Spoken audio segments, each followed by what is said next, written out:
Look at this video guys. May isang customer dito guys. Nagpahit ng throttle na putulan. Kaya lang hindi niya kagad mapa-under guys yung barako. Delivery guys sa Nihel.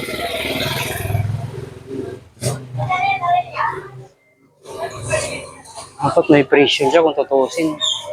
Pero walang pressure. Sa 150, ganun. May pressure eh. Kung mapalo yan eh. Oo. Kasi ano yan, ibig sabihin wala siyang singaw. Pag loose compression talaga, matik yan, mahirap andarin yun. Wala na. Yung mga oil seal niya, gasket, putok na. Sobrang ano to. Bagay, may mga reserva silang mga ganito, di ba? May mga reserva na sila pan-deliver nito. No? Hindi, wala. Solo lang. Papagawa lang kami. Eh, siyempre, maghapon ng biyahe niyan, di ba? Mulang pa. Mula alas 5 ata, pila na kayo eh. Alas 4:30. Okay na mo. So guys, na ano kasi ito kanina guys, yung barako na putulan. Nabusan nga na ako ng throttle guys, pinapili ko sa iba. Silang din lumapandar to guys. Ay, wala kasing pressure eh. Huwag mo lang siya, no? Padyak mo lang. Baka biglang paluin. Pumapalo yan. Ay, matimpa mo yan, papalo yan.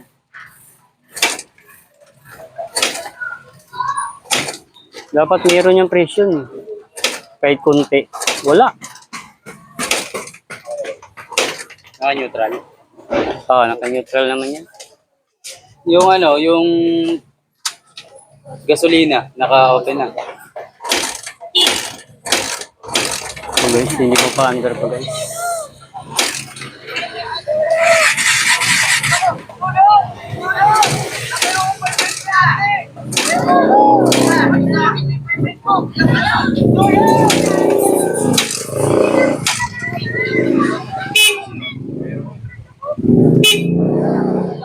Battery.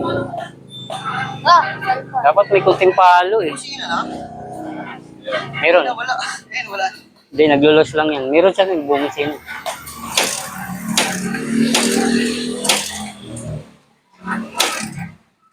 Wala. Saan ito nakalagay? Itong ano na yan? Wala, yan lang. Hindi, may pinaglalagyan yan kaya nawawala ng kompresyon.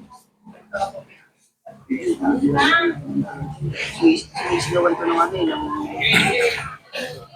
Hindi ko mapa-under guys. Kasi wala siyang pressure guys. Sinisting namin.